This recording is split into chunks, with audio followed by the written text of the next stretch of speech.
What's going on, people? Bismillah, first off, Bismillah Rahim. So, this is me, right? Being a perfectionist kid. I don't know why I was perfectionist. I really don't. No idea. I, for some reason, was perfectionist.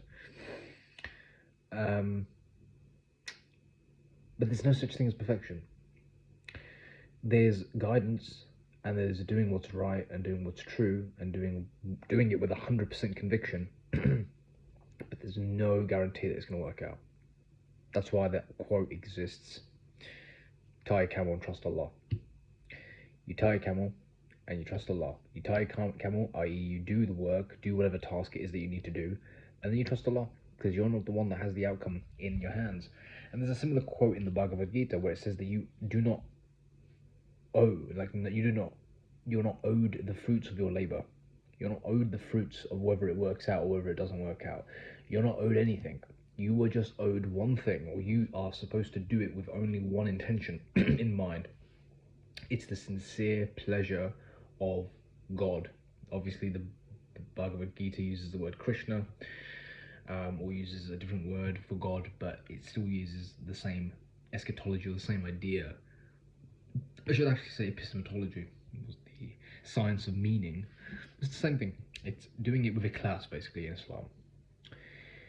So you do whatever you're doing with ikhlas, with the idea that I'm doing this for Allah, I'm serving Allah, and whether Allah's pleased with it or not, whether it works out or not, you do your due diligence, you do your due judgment, you do your due research. But an initiative that you're planning, you have to do it for the sake of Allah. It goes back to Surah Al-Ikhlas. Everything is done for the sake of Allah, because why? Allah is one. What does that mean? Allah's one. That's such a mind-bending thing.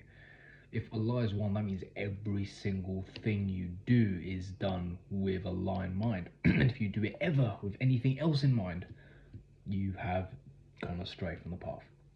I'm not an Islamic scholar. This is just my small tafsir or small interpretation. It's not anything crazy. But why am I talking about it? Okay, philosophers. Okay, I'd like to consider myself to be a pseudo philosopher because I'm not an actual philosopher. I haven't written anything worth reading yet. So I'm a pseudo philosopher, and what I've realized is, okay, to be a good writer, you have to write and you've got to think and you've got to really do the hard thinking, do the hard research, right? You're not going to be a good writer if you just do easy writing and easy research and easy study. It doesn't work that way. If you want to be a good fighter, again, I'm not a fighter, but I've trained and I've sparred and I've done an interclub, but I've trained really hard. To be a good fighter, you've got to train really hard. You've got to train, show up, put yourself through those grueling reps, go do the sparring, go do the reps, go hit that bag over and over again, go do the shadowboxing over and over again, go do those runs over and over again. Like, it's boring and it's also hard and it gets frustrating because let's say you don't see results for a while. There's times in many crafts where you're not going to see no results. It's not my fighting career, but in my training martial arts career, there were months that I didn't see no results, man. There were months where I saw no victory. Like, I'd go spar, get my ass kicked. I'm like, oh shit, man, damn, what am I gonna do? Train. Hit the bag, get my confidence back, go back sparring, get my ass kicked. Ah, damn, man, what am I gonna do now? Train again, train, go back to sparring. Okay, I pulled that off, wow. Okay, ass kicked, and it just keeps on happening until like 6-7 months down the line, I'm actually holding my own.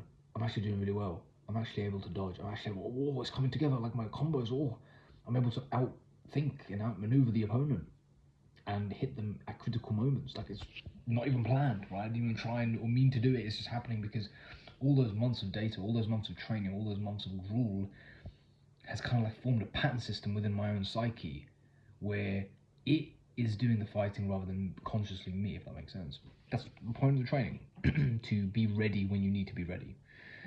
And that's the beauty of training, and it will stay with you for the rest of your life, by the way. Boxing training, martial arts training, it will stay with you for the rest of your life. Obviously, you should train frequently, you should never really just leave it, but it will stay with you. When you've spent so many hours downloading that stuff into your psyche, it will stay with you. It's a very, very important investment to make, just like languages as well.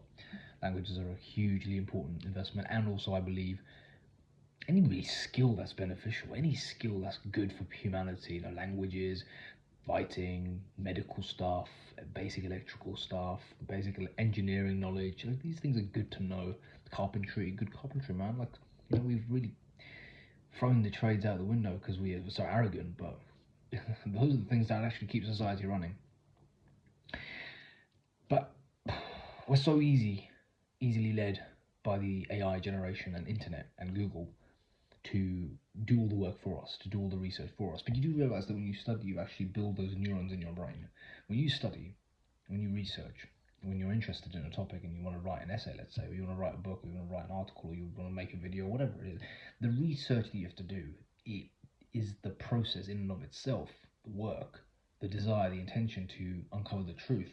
That is what's pleasing to Allah. The work, the video then that you produce, or the article that you produce, that's really a flimsy, it's a kind of thing that you can throw away because it's not really important. What's important is the intention behind why it was that you did the research.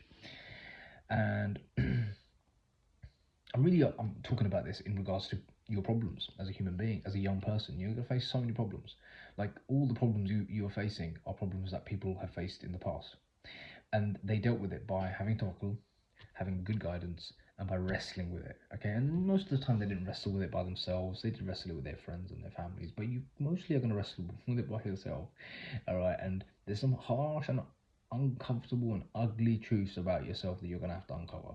Okay, when you go through this process of introspection and reflection, and this process of wrestling with ideas and wrestling with yourself, or wrestling with life or reality, is, in order for you to do what's right and meaningful, you will have to, it's an uncomfortable process. It's not easy, it's not fluid, it's not simple, it's not, oh, I know what I'm going to do, I'm going to do it. It's a lot of conflict, a lot of inner conflict, a lot of outside conflict, a lot of hesitation, a lot of doubt, right? But this is where tawakkul comes in, because you're never really going to know if the step you're going to take is right. You're never going to know. All you can be certain is are you doing it for Allah's sake or not? And whether Allah opens the door for you and makes it easy. Okay? That's it. And if Allah makes it easy and it's blessed, mashallah, barakallah feek. If it's not, if it's continuously kind of pressed on and it's hit on, and you kind of get the idea that, okay, do you know what, this maybe isn't a door that I should be going down, and you're at peace with that idea, because that's really important, right? Because if you're not at peace with the idea, then maybe this is just a test to see, okay, I need to be more ready for this. I need to be more ready to receive what it is that I'm asking for, or what I want to achieve, or what I want to create, or whatever. So yeah, like, the wrestling process is needed for you to be the person you need to be to serve Allah. You have to go through that difficult phase of study, of research, of, I don't know the answer, but I have to kind of find out. So you keep digging, and you have to be content with that anxiety for a bit. And you have to be content with the idea that, okay, I don't know where this is going to go. I don't know what the direction is. I don't know what's happening. But there's something in me that's telling me to do this, go down this direction, consider this, follow this, be like this. And this is how you become brave. This is how you become courageous. This is how you become strong. This is how you become someone who's worth talking to, in my eyes. Someone who's worth talking to, because you were brave. You went your own path. You went your own way. You kind of like went against what your society was telling you to do, and you did that which was true to you. That's so important. Like, that's worth dying for. And I'm saying that. I mean that. It is worth dying for, because let's say you sacrifice it, and many people do, and I have. This is why I'm talking from experience. What happens when you sacrifice it? You die.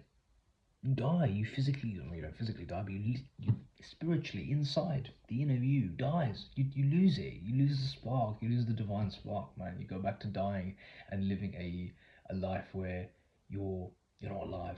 You're just going through the motions. You're just eating food, waiting for the next pleasure, waiting for the next Netflix, waiting for the next buzz, the high, or the next whatever. And you see it all the time, but I don't even need to see it. I've experienced it, and that's, I can see why people chose to die. I can see why the samurai chose to commit seppuku. I can see 100% why.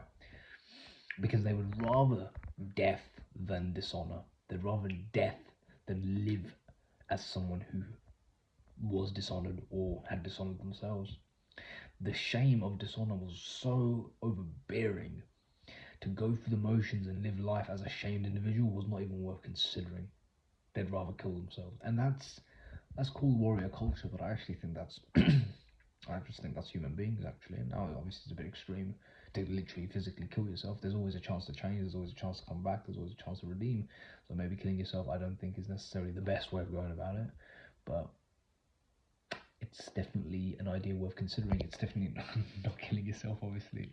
Allah knows a bit, but it's the idea that something means so much to me that I would actually end my life if it didn't work out. Like, it's worth considering that the importance you've attached to something dictates that consequence. Like, wow, it's worth not necessarily pondering, but it's definitely worth just.